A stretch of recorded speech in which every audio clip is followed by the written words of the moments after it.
Na sexta-feira, a gente conversou sobre identidade. A resposta à pergunta, quem é você? Né? Aí nós falamos que existem duas identidades ontem.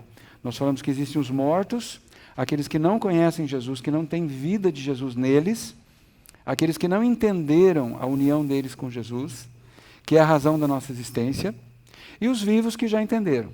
E ontem à noite, inclusive, nós tivemos um tempo de oração onde você pôde falar, Jesus, eu quero você como vida em mim. E eu quero, assim, realmente reforçar que se você tomou essa decisão pela primeira vez aqui, você fale para o seu líder do seu pequeno grupo que vocês vão ter daqui a pouco. É muito importante isso. Por quê? Hoje eu estava na mesa do café perguntando a idade do pessoal ali, né?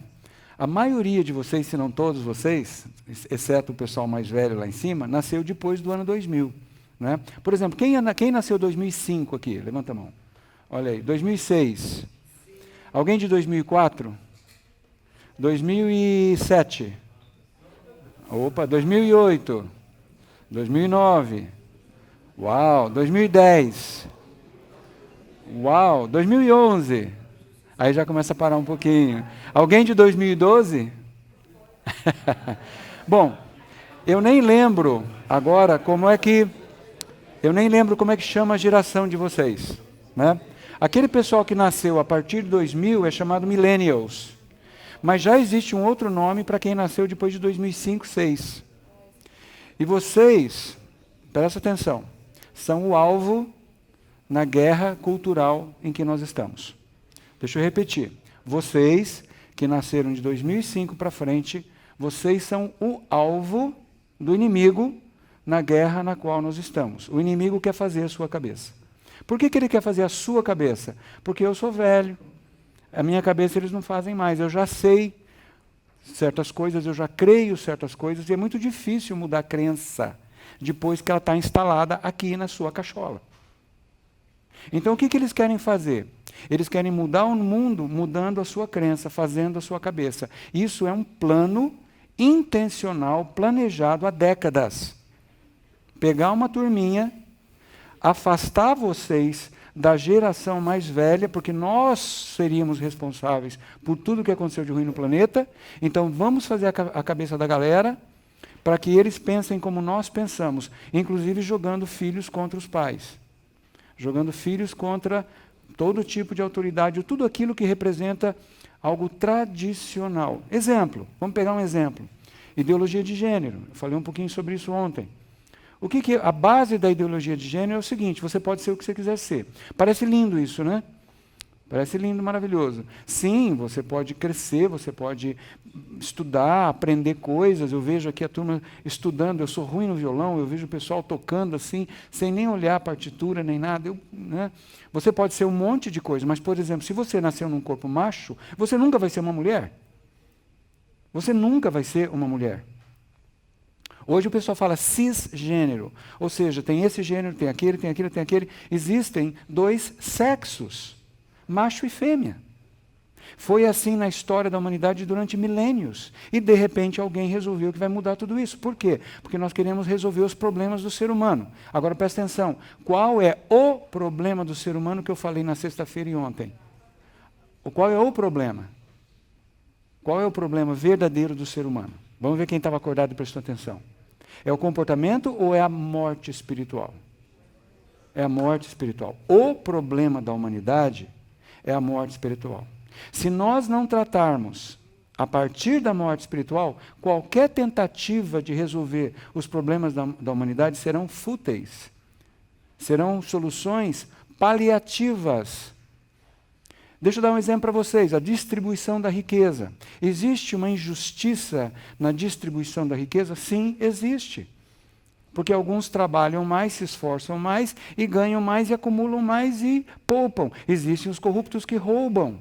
Existem aqueles que não são tão ambiciosos. Então, sim, há uma desigualdade de riqueza. Agora, vamos fazer o seguinte, vamos tirar dos ricos e distribuir para os pobres. Vai resolver o problema? Não, vai deixar todo mundo pobre. E só um Estado ou um partido riquíssimo. E o resto na miséria. Basta ver a história que eu estudei. Todos os países onde isso foi feito, todo mundo ficou pobre.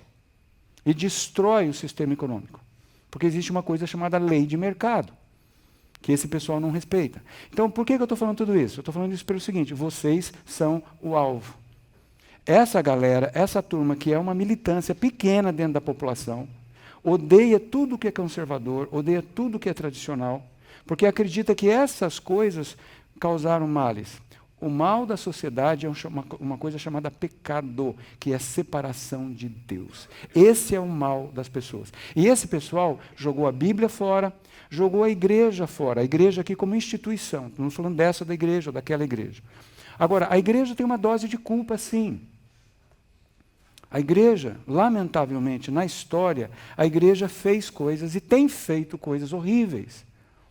Houve um momento na história dos Estados Unidos, por exemplo, que fundamentalistas cristãos justificavam a escravidão com base na Bíblia.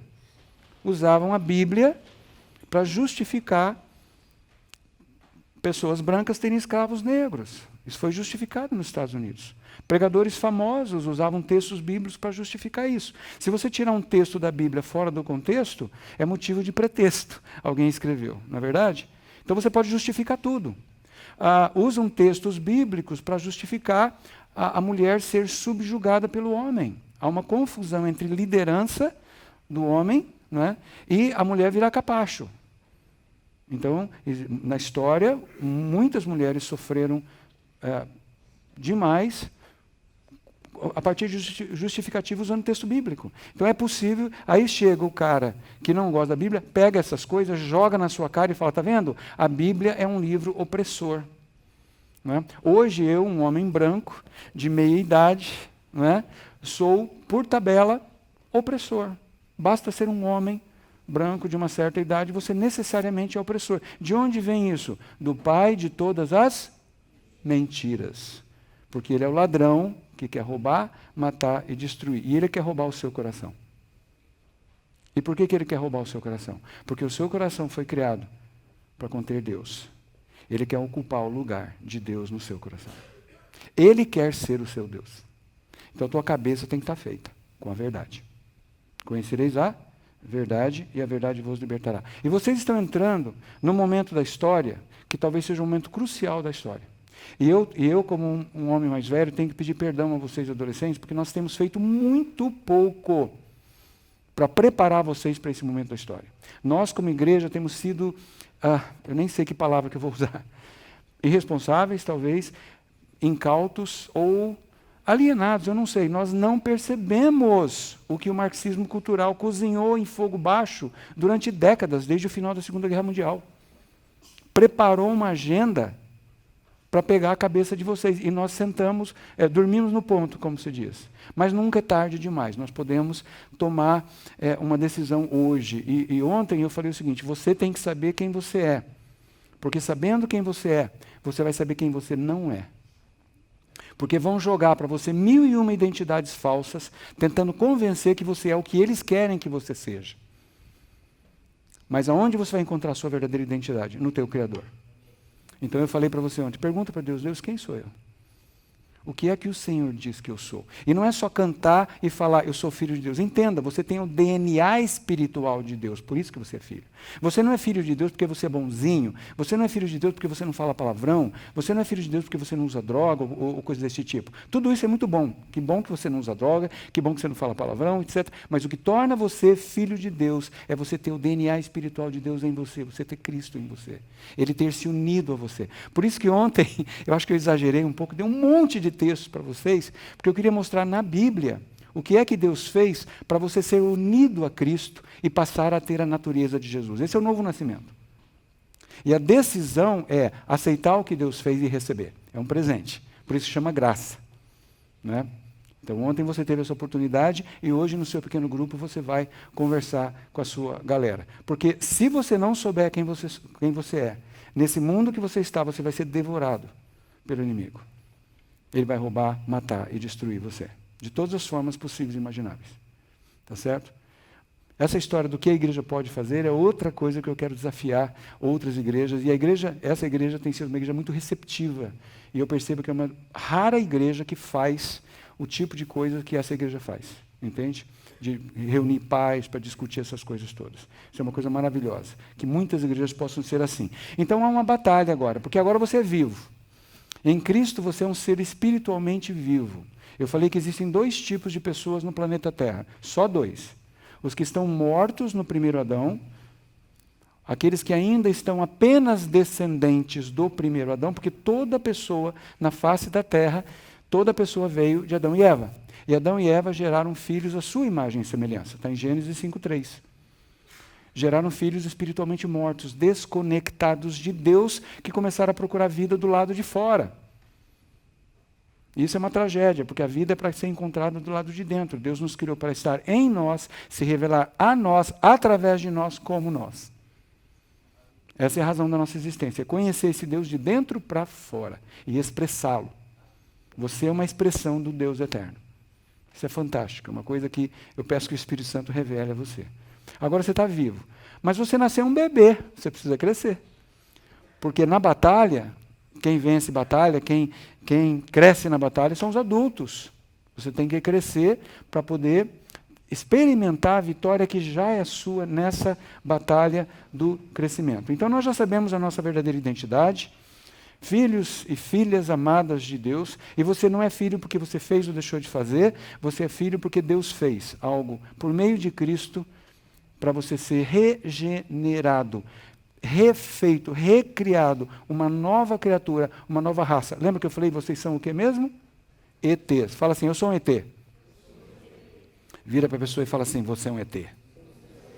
Você está assentado nos lugares celestiais com Cristo. Olha só que legal. Ok. Então veja só.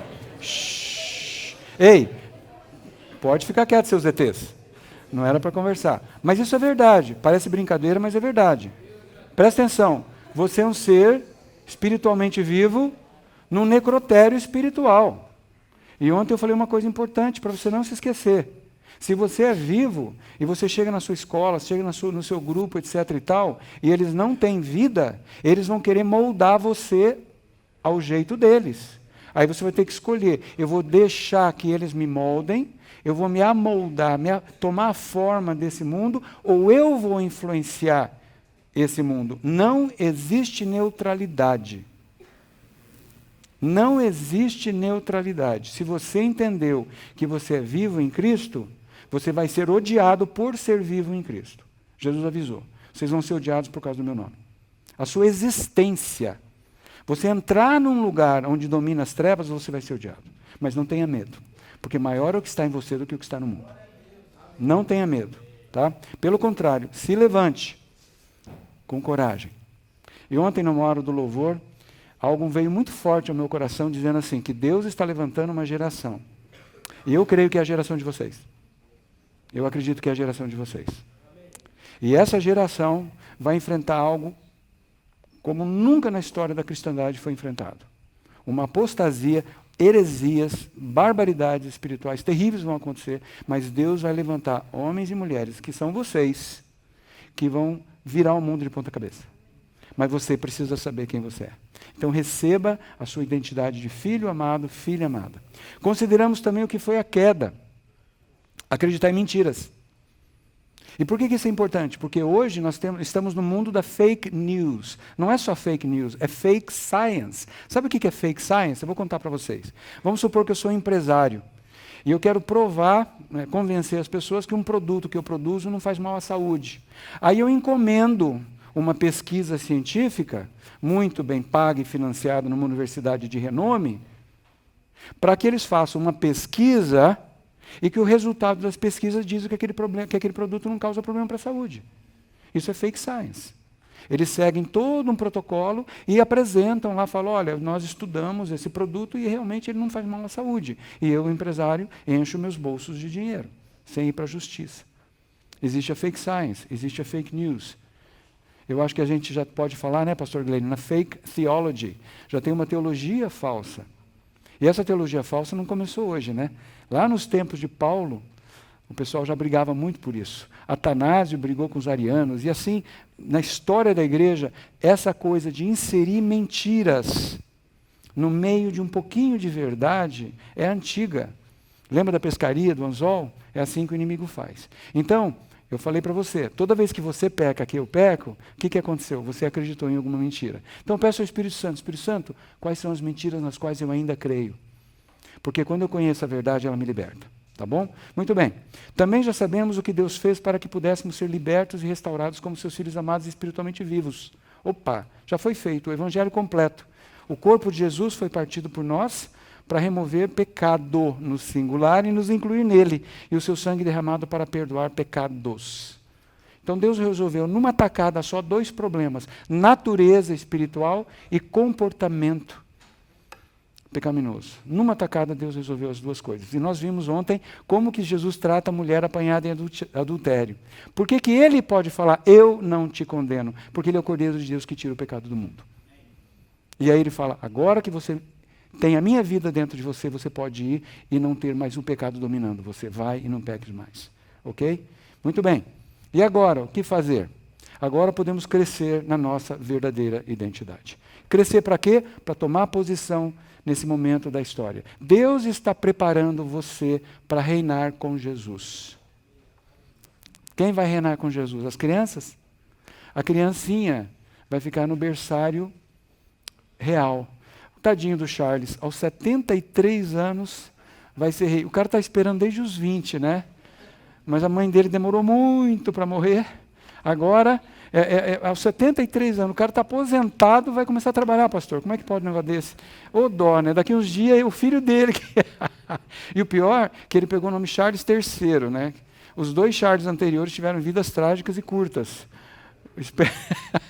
Mas, enfim, você está sendo preparado para reinar. E outra coisa, o seu reino com Cristo nunca vai ter fim. E sabe quem é que reina? Quem sabe quem é? Deus está preparando você para ocupar um lugar de realeza, um lugar de importância. E é por isso que o inimigo quer fazer a tua cabeça, para que você não saiba quem você é, para você não ocupar esse lugar. Então vamos crescer, para quê? Primeiro motivo, para conhecer Deus completamente, que é a razão da nossa existência. E tem um texto de Colossenses que eu gosto muito, que nós vamos ler daqui a pouco. João 17,3, Jesus falou, vida eterna é conhecer Deus. E conhecer não é apenas informação sobre Deus aqui, é união com Deus. É Gálatas 2,20. É você entender que Cristo está em você. Não é? Quem comeu o bolo de chocolate hoje? Levanta a mão. Você conheceu o bolo de chocolate, agora ele está fazendo parte de você, inclusive nos pneuzinhos, né? Agora, é para sempre. Não, mais ou menos. Então, conhecer é intimidade a ponto de 1 mais 1 se tornar 1. Maria fala para o anjo, como é que eu vou ficar grávida se eu não conheço o homem? Está falando de intimidade sexual. Esse é o conhecer que Jesus está citando aqui. É você entender união com Deus. A vida de Deus, o zoe de Deus em você, no teu espírito, enchendo, transbordando, saltando para a vida eterna, que é o que Jesus fala para a mulher do poço. É a primeira razão. Agora veja só, uma pergunta para você. Quando você tinha 2 anos de idade, você conhecia teu pai? Tua mãe? Uhum. E depois, quando você chegou aos 10, você conhecia teu pai e tua mãe? Melhor do que antes? E para nós que já temos aí mais, quem sabe você está nos 20 anos de idade, agora você chega para o teu pai e para a tua mãe, e a relação que você tem com eles é de igual para igual. O teu pai pode falar dos seus sonhos, dos seus planos, pode mostrar coisas para você, da alma dele, que a criancinha de 2 anos não entendia. Olha que legal. Se você crescer e amadurecer e se tornar um adulto espiritual, você vai poder conhecer Deus completamente. É o que diz em Colossenses 3,10. Conhecer a Deus é a razão da nossa existência, e quando você conhece Deus, você descobre o quê? Quem você é. Você se descobre em Deus. Isso é fantástico. Né? Olha a vida abundante de Deus. Eu vim para que vocês tenham vida e vida em abundância. O que é vida em abundância? É Deus plenamente dentro de você, podendo se expressar totalmente a você. Né? Se você fosse um bebê físico, você podia comer o café da manhã que você comeu hoje? Você ia comer uma papinha insípida, um monte de legume amassado, sem sal, sem açúcar, sem nada, um troço horrível. Né? Mas você pode comer presunto, queijo, bolo, granola, mamão, melão, que mais? Pão de tudo quanto é tipo. E ontem aquelas pizzas. Meu pai do céu, que orgia gastronômica, não é mesmo? Porque você tem estômago para isso, porque você cresceu, amadureceu. Se você fosse um bebê, você não poderia. Deus quer a mesma coisa para você. Ele quer se revelar a você. Não pense vocês que a Bíblia contém Deus. A Bíblia é uma narrativa que aponta para Jesus, e Jesus revela Deus. É maravilhoso conhecer a Bíblia, nós vamos falar disso já já. Mas Deus é muito maior, e Ele quer se revelar a você que está disposto a receber essa revelação. E Colossenses 3,10 fala assim, a nova criatura é a nova pessoa que Deus, o seu Criador, está sempre renovando para que ela se torne cada vez mais parecida com Ele, a fim de conhecê-lo completamente. Deus quer que você tenha o privilégio de conhecê-lo completamente. E isso vai durar toda a eternidade, ok? Muito bem, segundo lugar, para que crescer? Para experimentar vitória na guerra espiritual. Você já tem vitória, mas você talvez não experimente a vitória. Se eu não sei que eu sou vencedor, e se eu não experimento a vitória, é como se ela não fosse real para mim. Não é? Nós temos um inimigo que tem medo de nós. Sabe por que o inimigo tem medo de você? Porque ele sabe quem você é. Ele sabe quem você é. Ele olha para você, ele vê a marca de Deus em você. E ele fala assim, deixa eu pensar aqui, como que eu vou pegar o Farid e vou convencer ele a não acreditar em quem ele é de verdade, porque daí eu posso manipulá-lo. Mas se ele souber quem ele é, eu não posso mais fazer a cabeça dele. Então ele faz de tudo para sabotar você saber quem você é. E se você já sabe, ele tenta roubar. Esse inimigo tem medo porque ele sabe quem você é e faz de tudo para nos manter imaturos, para a gente não crescer, para a gente ser criança espiritual, para que nós não experimentamos a plenitude daquilo que Deus tem para nós. Porque ele sabe que quando eu cresço, amadureço, não é apenas mais difícil ele manipular o Farid. Ele não vai conseguir impedir que você seja um agente de Deus para conquistar outros para Jesus. Porque Deus tem uma militância também. Não é só o inimigo que tem militância, nós somos a igreja militante. Igreja militante o que que é? É um jovem como você que sabe quem você é e fala, eu sei o meu papel nesse mundo. Eu sei porque eu estou aqui, eu não sou um acidente. O meu Deus que habita em mim quer se expressar a mim nesse mundo tenebroso, que está carente de luz, está carente de vida. E isso é guerra espiritual. Terceiro lugar, para usufruirmos dos privilégios dos filhos adultos. Opa! Quem realmente conhece seus pais, bebês ou filhos adultos? Já falei isso, né?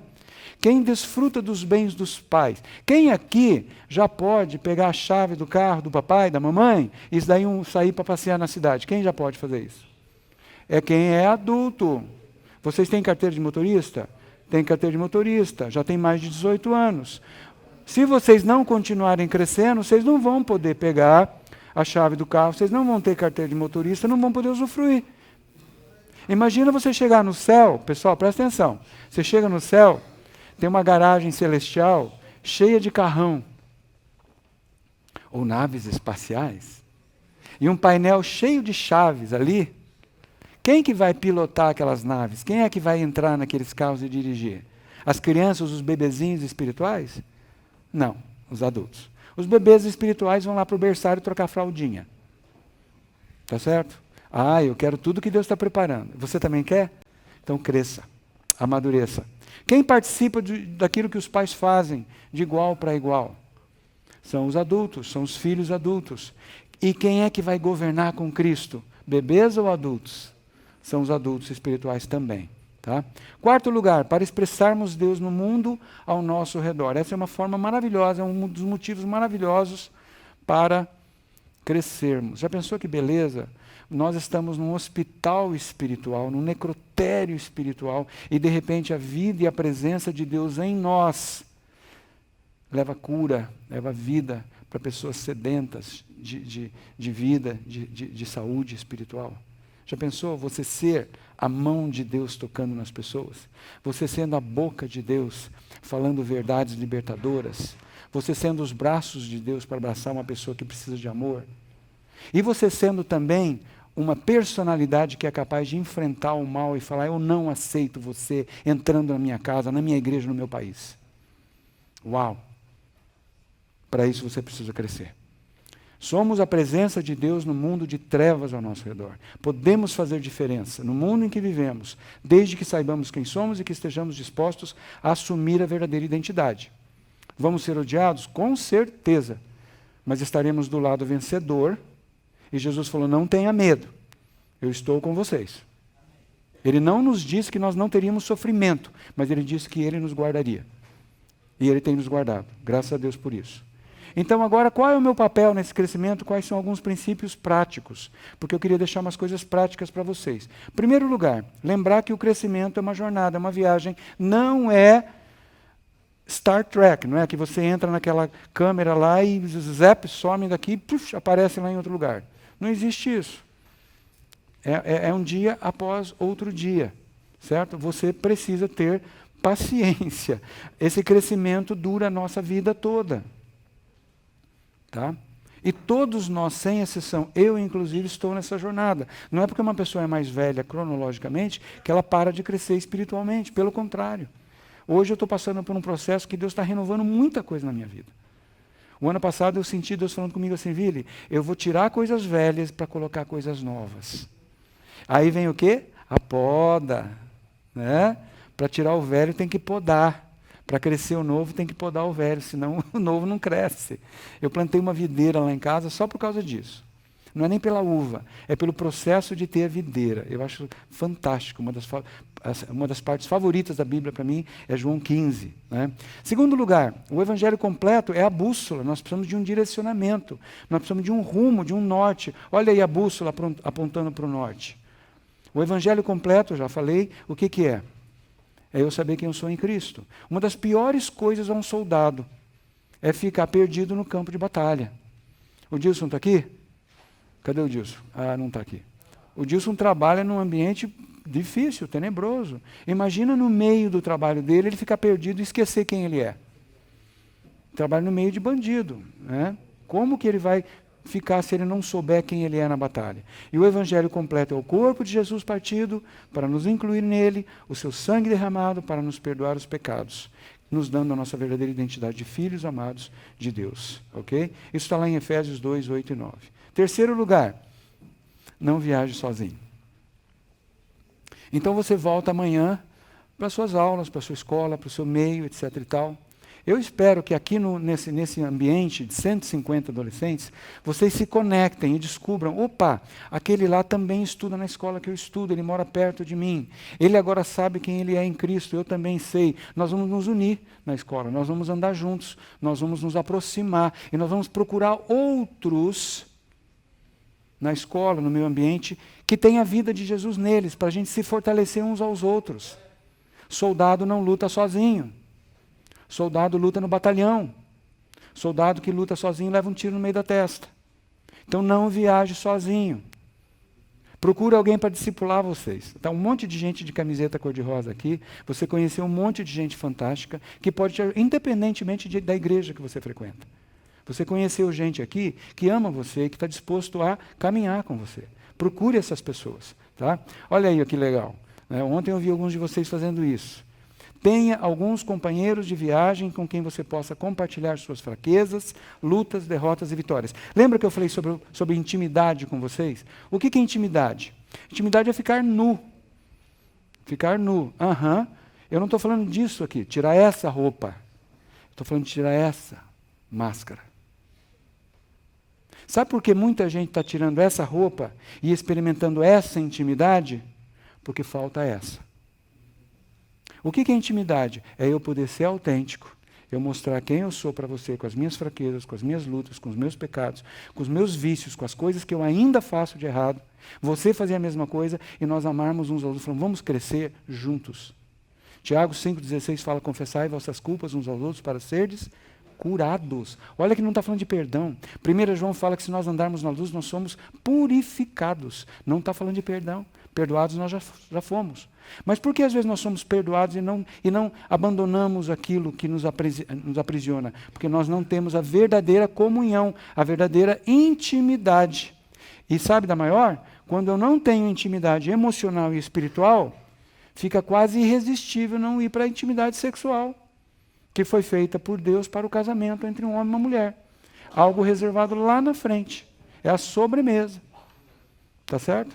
Essa intimidade é bacana, mas ela não supre a espiritual e emocional. Tem que ser nessa ordem. Primeiro, intimidade espiritual. Você interagir com pessoas que também têm Jesus. É a primeira coisa. Segundo, intimidade emocional. Ser verdadeiro, ser sincero. Aí, essa sua necessidade de intimidade é satisfeita.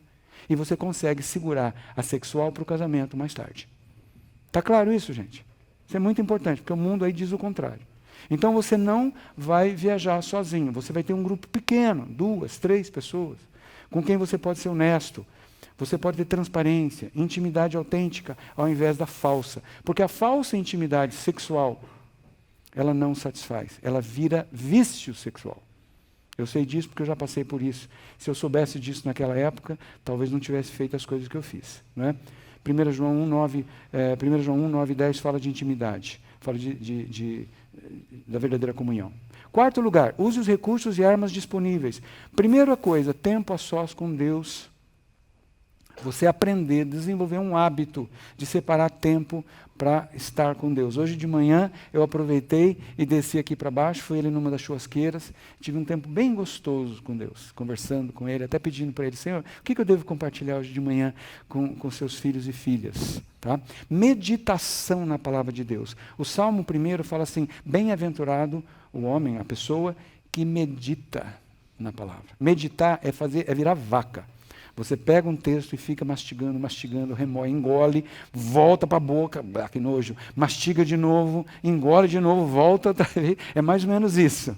Meditar é ficar remoendo na palavra de Deus até que ela se torne não só informação, ela se torne revelação e convicção. Você vai usar a armadura de Deus que está lá em Efésios 6, 13 a 18. Eu não vou ler tudo aqui porque é muita coisa. Tempo, paciência. Crescimento não acontece de um dia para o outro. Você investe. A razão da sua vida é conhecer esse Deus. E isso começa agora. Não vai começar depois que você morrer. Começa já. E boas leituras, bons livros. Né? Eu sei que vocês têm biblioteca, né? E vocês têm bons livros. Leia bons livros. Rapazes, leiam Coração Selvagem, do John Eldredge. Ô livro bom, hein? Meninas, leiam Em Busca da Alma Feminina, do John Eldredge com a esposa dele. São 2 livros que eu recomendo para todo mundo hoje. E o mais importante, tudo isso aqui é importante. Compreensão clara de quem sou em Cristo. Porque eu faço tudo isso, tempo a sós com Deus, meditação, boas leituras, não para ser filho de Deus. Eu faço isso porque eu sou filho de Deus. E eu quero crescer. Pensa na Bíblia como um testamento. Né? Alguém deixou algo para você, agora você vai abrir os documentos para ver o que é seu. Mais do que instrução de vida, é um testamento. Por isso que chama testamento. Né? E Jesus disse assim, quem vê a mim, vê ao Pai. E João escreveu que Jesus é a exata representação de quem Deus é. Você quer conhecer Deus? Conheça Jesus. Comece lendo o Evangelho de João. É o meu evangelho favorito.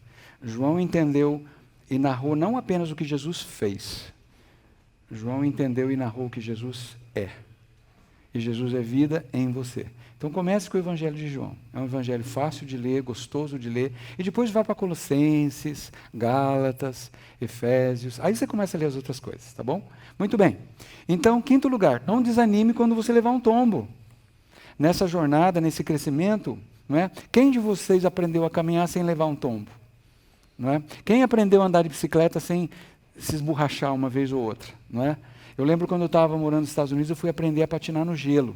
Alguém já patinou no gelo aqui? Meu, é liso aquele troço, hein? A gente leva uns tombos gloriosos, não é mesmo? Mas depois de algum tempo você pega o jeito e começa a deslizar sobre o gelo como se fosse a coisa mais fácil do mundo. Mas não é assim tão fácil, né? Então não desista. E se você levar um tiro na guerra, procura o seu pelotão. Procura o seu pelotão, fala, gente, eu levei um tiro, vem cá, me ajuda. Aí eles tiram você do campo, cuidam de você, você é restaurado e volta para o campo. Um tiro, um tombo não invalidam a sua caminhada. Todos nós podemos sofrer quedas na nossa caminhada com Deus. Tá? Você não deixa de ser filho se você levar um tombo. Imagina que você está numa corrida de bicicleta, de 100 quilômetros. E lá no quilômetro 50 você se distrai, tem um buraco na estrada, a roda cai no buraco e você se esborracha todo. Aí acontece um milagre, você é transportado lá para o zero, lá para o começo da corrida? Sim ou não? Claro que não. Você fica esborrachado no quilômetro 50. A equipe de socorro vem, pega a sua bicicleta, conserta a bicicleta, eles veem como é que você está. Opa, machucou aqui um pouquinho, machucou ali um pouquinho, faz uns band-aid, faz um anestésico ali, bota você em cima da bicicleta, já restaurada, e você parte de qual quilômetro? 50. Um tombo não invalida uma caminhada. É claro que se você se arrebentar muito, vai ter que ir para o hospital, né? Vai ter que talvez sair da corrida por algum tempo, mas um tombo não invalida a caminhada. Então, qual é a sua decisão hoje? Né? Estou disposto a abraçar minha verdadeira identidade em Cristo? Ontem nós oramos sobre isso, e hoje no pequeno grupo vocês vão reforçar um pouco isso. Né? Estou disposto a crescer e me tornar um filho, filha, adulta de Deus. Deus quer que você o conheça totalmente, e Deus quer se expressar totalmente através de você, nesse momento crucial da história da humanidade. Eu tenho às vezes a suspeita de que vocês talvez sejam a última geração. Eu não sei, isso é coisa de velho. E eu gostaria muito de deixar com vocês alguma coisa que ajude vocês a enfrentar esse momento crucial, mas também glorioso, porque as manifestações do poder de Deus através de vocês vão ser incalculáveis. Estou disposto a ser a presença de Deus nesse mundo em trevas? Então, essas são perguntas que eu quero deixar para você, e eu quero terminar orando por vocês. Podemos fazer isso? Então, baixe sua cabeça, feche seus olhos. Pai querido, muito obrigado mais uma vez por cada jovem que está aqui, cada adolescente. Senhor, obrigado porque ontem, muitos deles, eu sei, escolheram receber o Senhor como vida. E eu peço, Pai, que o Senhor confirme isso. Obrigado por essa igreja, obrigado por essa equipe. Obrigado, Senhor, porque agora há conexão entre esses jovens. E eu peço que a experiência deles crie raízes profundas, cresça, e eles saibam, sem sombra de dúvida, quem eles são em Cristo. Ajuda essa moçada, Senhor, a enfrentar esse mundo lá fora, com coragem, com força, com amor, mas com determinação também. Guarda-os do mal, Senhor, em nome de Jesus. Amém.